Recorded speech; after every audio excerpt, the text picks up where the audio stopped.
The year was 1846, and the small town of Stonemont, Arkansas sat quietly on the banks of the River Cotto. This was a place where life proceeded at a brisk yet predictable pace, marked by the rhythmic clip-clop of horses' hooves on dirt roads and the scent of wood smoke curling lazily into the cool night air. The inhabitants, a mix of farmers and tradespeople, shared a spirit of community that seemed unbreakable. But beneath this facade of unity, a darkness lurked, hidden in the shadows, festering like an untreated wound. The eldest family within Stonemont was the Greaves family, known for their lavish home, which rose like a gaudy monument at the edge of town. The wooden structure boasted wide porches adorned with swings that swayed in the breeze, and high windows that caught the sun's rays and filtered them into warm golden-dappled light. The Greaves were celebrated for their seemingly endless charity work, often hosting lavish dinners that featured an abundant spread fit for a king. They flourished in the social circles of Stonemont. Michael Greaves was a man of imposing stature with a booming voice that could fill a room, while his wife Clara was known for her soothing presence like a calm in the storm of life. Their three children, Evelyn, Benjamin, and Sarah, were seen as radiant flowers in a carefully cultivated garden. They attended church, participated in town fairs, and played among the delicate beams of sunlight that pierced the high branches of the surrounding trees. Yet behind their polished veneer lay something grotesque, a distortion hidden from the townspeople who adored them. There were rumors that their kindness often came with strings attached, a nebulous tether that ensnared those willing to accept their warmth. Neighbors grew uneasy as their adoptions of children, often children who passed through their lives like rays of sunlight, seemed to multiply. Whispers flew that the Greaves possessed an uncanny ability to help those less fortunate, but at a cost. The family's home, though brimming with laughter, was marked by an unsettling quality designed to create an illusion of joy. Eldest daughter Evelyn was often found staring out from her bedroom window, her eyes wide with a mix of wonder and fear. "It's hardly the right time for play, is it?" Clara would reprimand gently, mirroring an underlying tension that suggested the world outside was dangerous. Changes in routine, too, drifted through the breeze like an eerie melody. Clara was fiercely protective, keeping strict watch over her children while stifling their social engagements. Town gatherings saw the Greaves absent, heightening whispers of something amiss, as no child should be kept from the joys of play. A sense of disquiet settled upon the townsfolk, though none dared question the family they so desperately admired.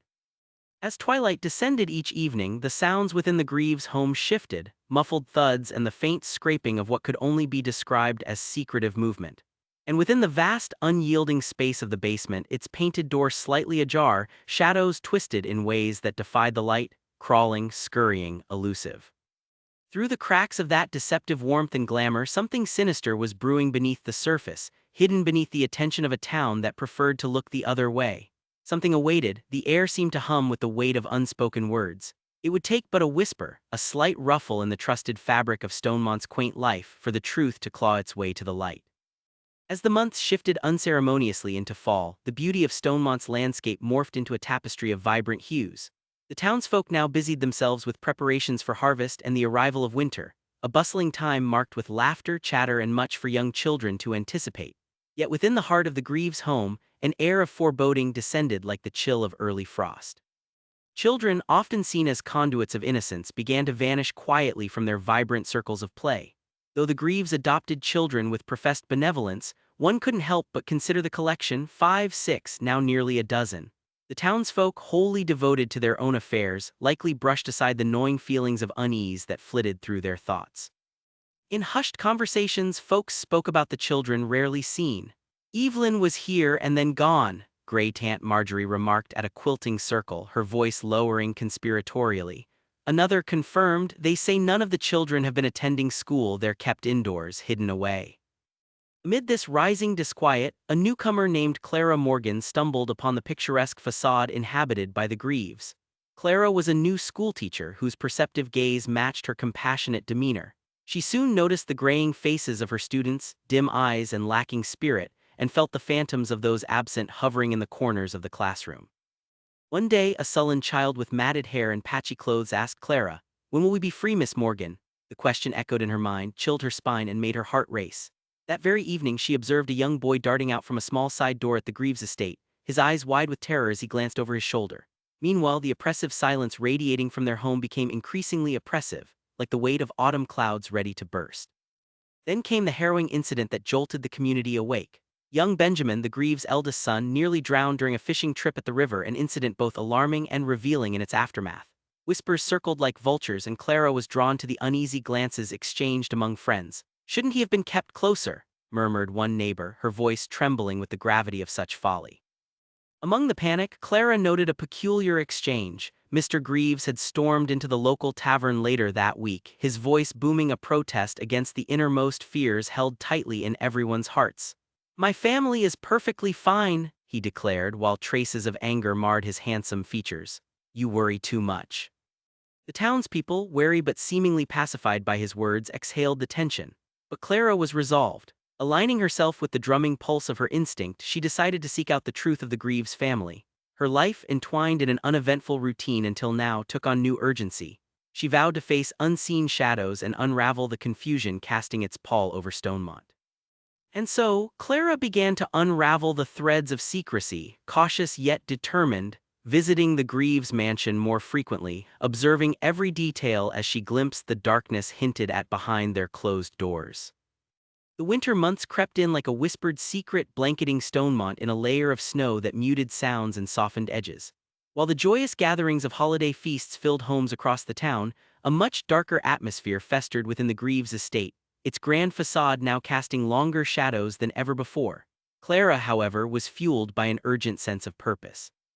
With the estimate of 9 children known to reside in the home, doors that always appeared shuttered began to seem as fragile boundaries.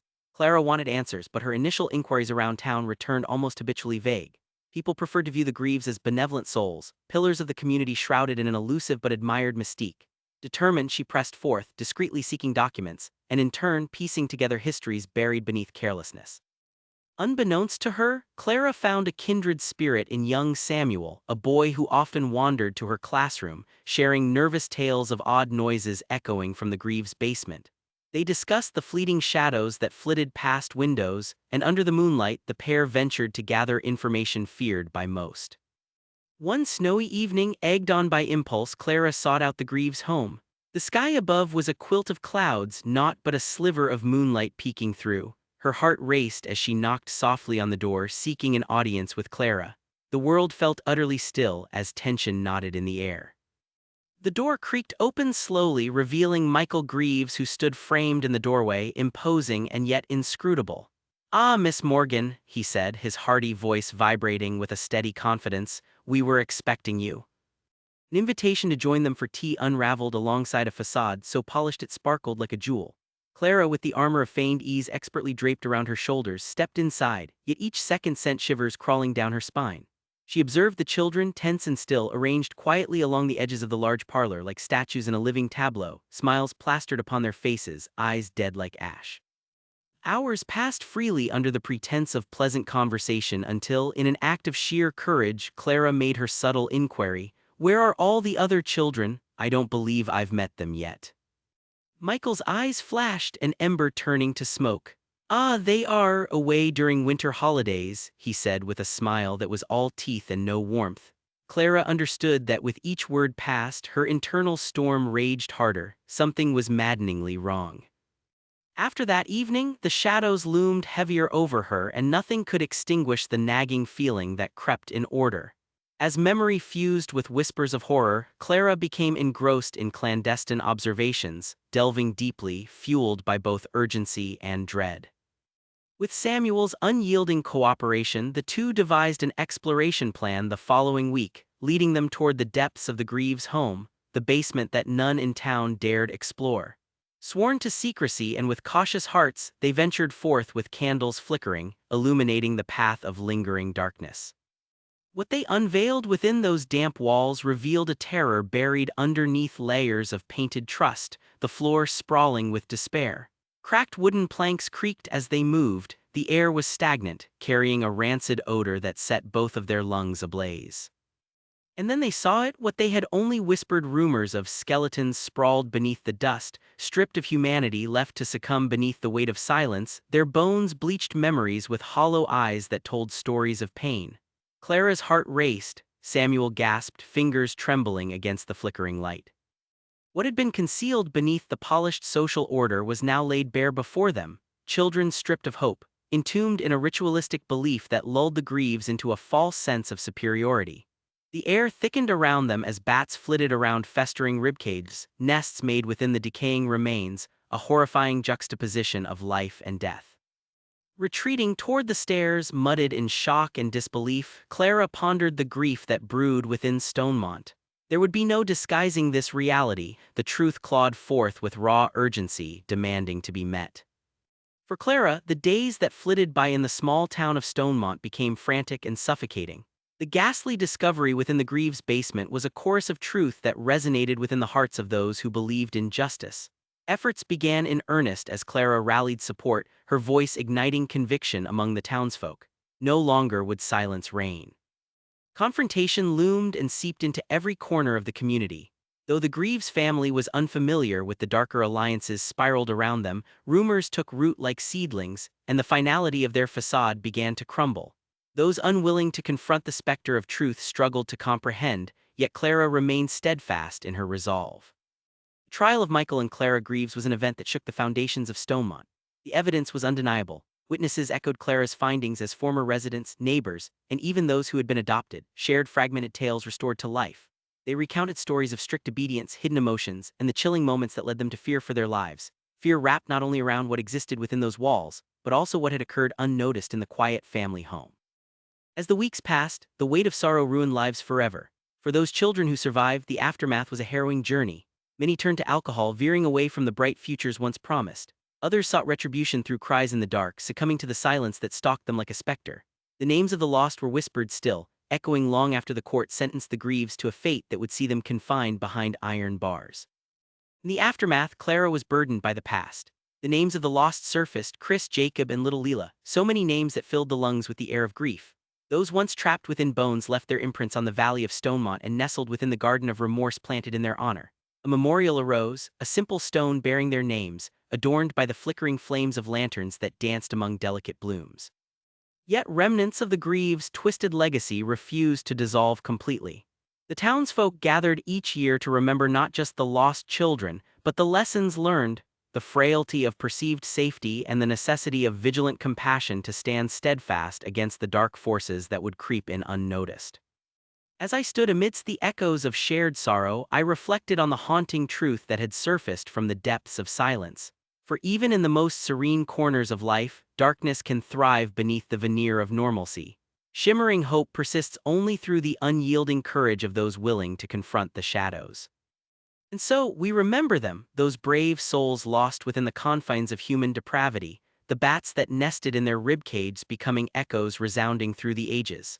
Beyond the bones and forgotten lives, we must forge a memory, lighting a path where darkness once ruled, and finding strength in unity amidst a tapestry woven with resilience. As the years passed, the history of Stonemont morphed into an amalgamation of whispers and cautious glances, echoes of a dark legacy entwined into the fabric of the town. The memorial garden became a gathering place, its blooms vibrant against the somber backdrop of what had unfolded. Families would sit on the benches, sharing stories of joy and loss, while the names etched into stone became synonymous with both remembrance and caution. Clara, once a mere observer drawn into the heart of a haunting truth, transformed into the town's moral compass. She spent her days speaking to groups of parents and children, educating them about awareness, compassion, and the responsibility of community vigilance. Her voice held a steady weight as she urged them never to turn a blind eye to those in need. However, some remained skeptical. The Greaves were good people once, murmurs from the older generations crept through the town like a summer breeze, muffled and warm, yet Clara, invigorated by her newfound purpose, stood firm. Good people can harbor darkness, we must remain vigilant. Their tragedy is not just theirs, it belongs to us all.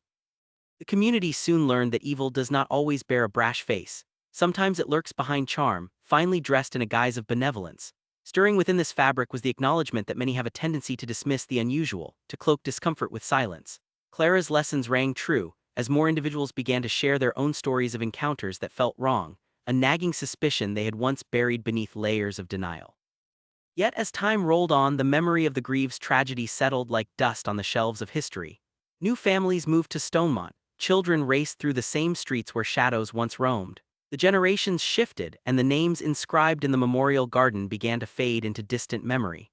The fresh blooms adorned the stones, but the echoes of those voices began to fade.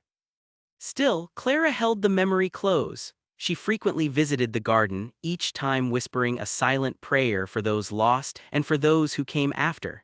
She remained determined that the sins of the Greaves family would not dissolve into the ether of time unacknowledged. Then, in a chilling turn of events, Clara received a letter. Written in shaky penmanship, it held a promise of redemption and darkness intertwined, a confession woven through the delicate threads of regret. It was from one of Michael's former associates, someone who claimed to know more about the Greaves family than anyone else. "Meet me where all shadows converge," it read with an unsettling urgency. A flicker of apprehension turned warm fear in her stomach. Yet the belief that understanding the past could aid in healing the community ignited her resolve. On a moonlit night, she set out amidst flickering lanterns that lined the cobblestone streets leading toward the riverbank, the clandestine meeting place carved in secret. At the river's edge, the water shimmered under the pale moonlight, reflecting the calmness that belied the chaos of her mind. A figure emerged, cloaked in shadows that danced like phantoms, revealing a face both familiar and troubling. It was Edward, a former friend of the Greaves, who fell silent when the walls of justice began to rise. "Clara," he began, his voice thick with emotion, "there are things you don't know, secrets that curl like fog over the truths buried in Stonemont." As he told his story, Clara felt the air around them warp with every revelation that fell from his lips. Michael Greaves had not acted alone. The depths of their treachery ran deeper than anyone could imagine, entwining with other families, other moves, wider networks of corruption hidden just beneath the town's surface. The children they had taken, the lost souls, were sacrificed under elaborate rituals tied to the perverse values they clung to. They had believed in ancient ideologies, abandoned and disregarded by most, but carried forward with the utmost gravity by those who sought power perverted by their twisted beliefs. The chilling truths unfolded with layers of deceit that darkened Clara's heart as she realized that the children's painful whispers were but fragments of what had been and of what could return. As fear gripped her resolve, Clara understood now that the past would not remain inert. It bore the marks of a cycle, but she was ready to fight, not just for herself or for the lost, but for the children who had yet to grow, for the innocence that hung precariously in the balance.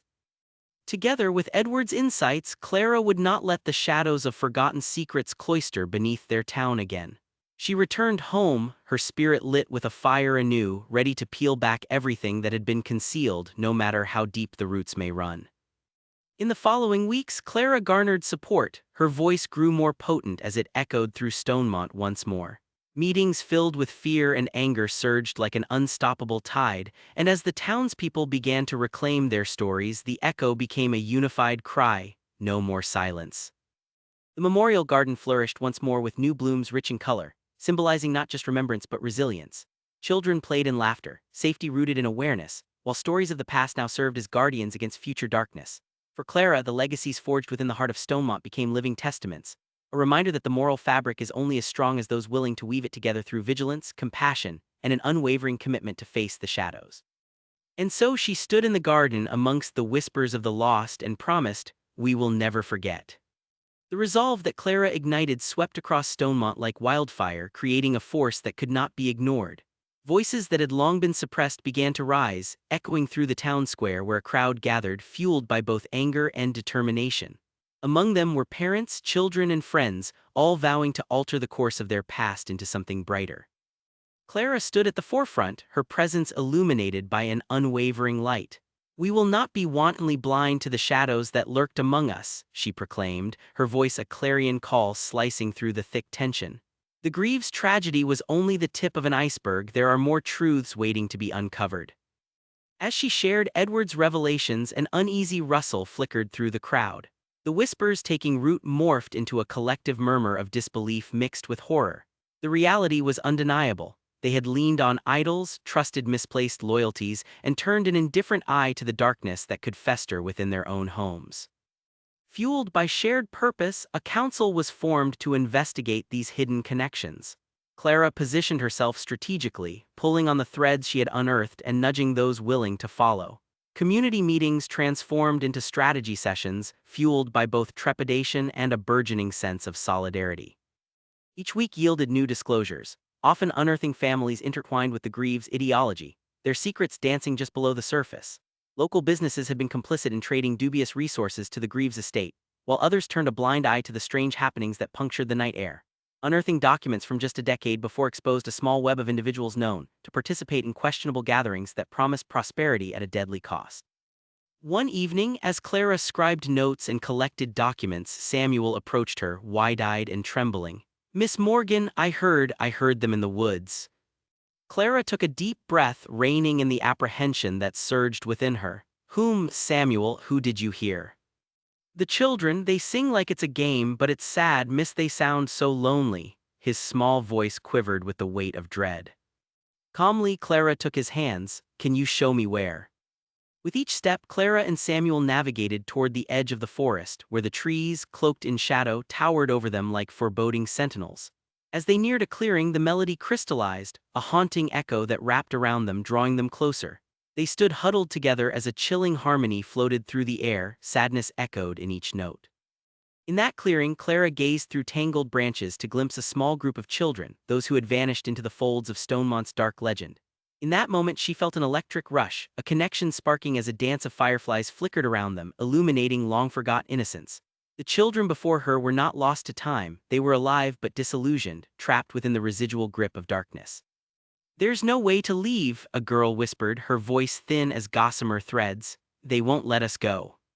The realization settled upon Clara like heavy snow. The truth had spiraled further than she had imagined. "We will find a way to help you," she vowed, her heart aching for the suffering they had endured. In the days that followed, Clara worked tirelessly to gather allies, seeking the assistance of those within the town who still held ties to the Greaves' past. The forest, shrouded in whispers, became a focal point for their efforts. As the community rallied, they crafted a plan to rescue the children and expose the malevolent ideals held tightly within the shadows.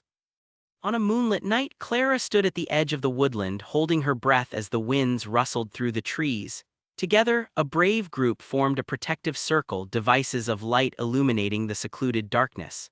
They moved in silence, a resolute phalanx driven by purpose. As they approached the clearing, the atmosphere thickened with fear and anticipation. Shadows that danced among the edges mirrored the tension coursing through their veins. Suddenly, they saw the circle of children fearfully glancing in all directions.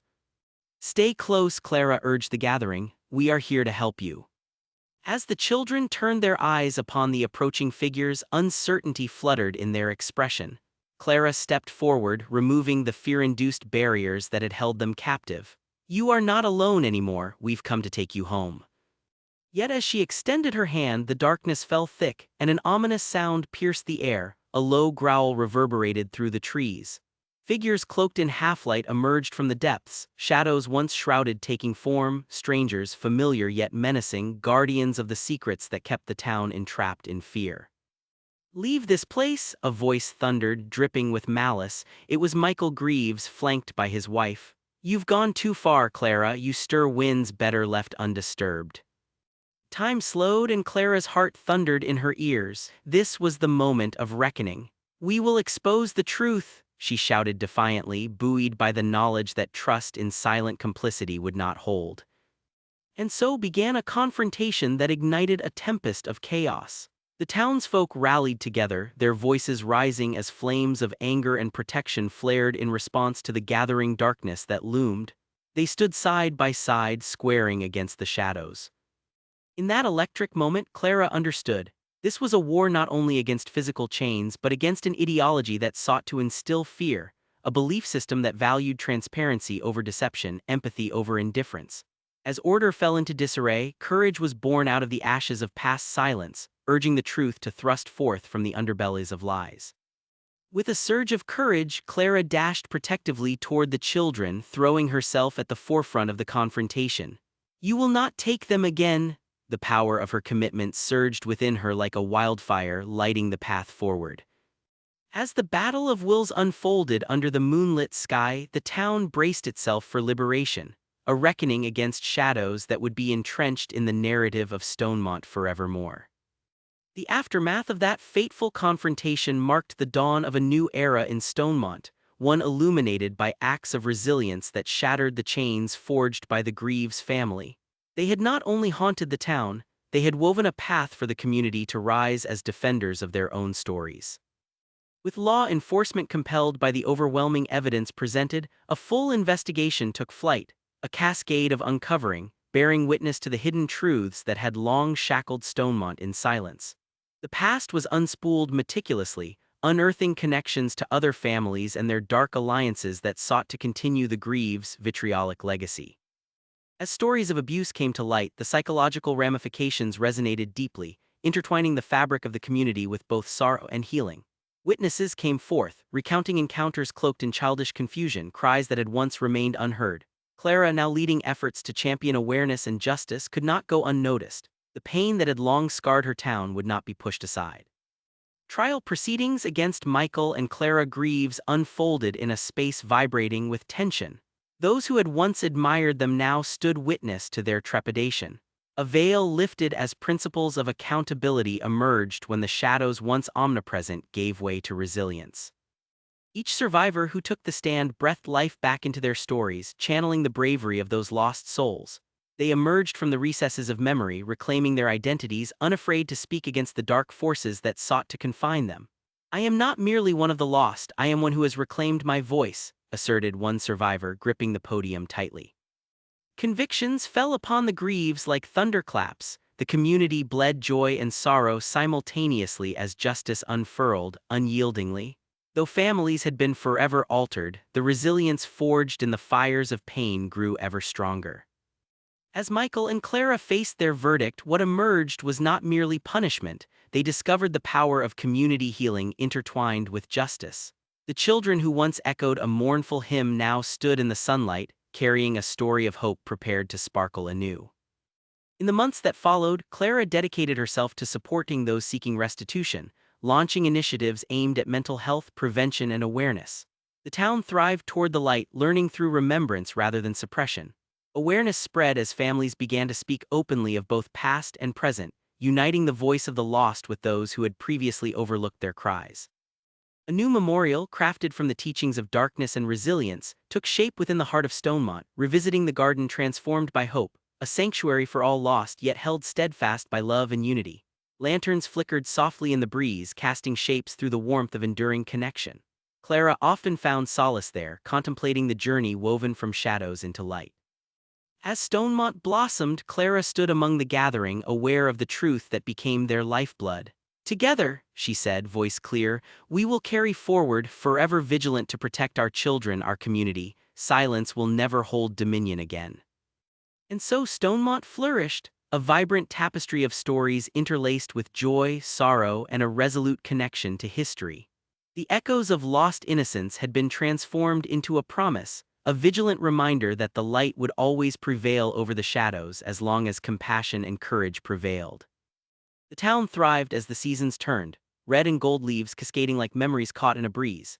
The creaking floorboards of Stonemont held the weight of both joy and sorrow, an intricate dance between the past and a brighter, more compassionate future. Clara, forever etched in the town's narrative as a beacon of resilience, continued her work with renewed purpose, creating safe spaces for families to connect and share, where stories of loss were met with support and understanding. As time unfurled, the echoes of pain transformed into threads of hope woven intricately through the lives of each resident. Those who had once been silenced began to experience a newfound freedom.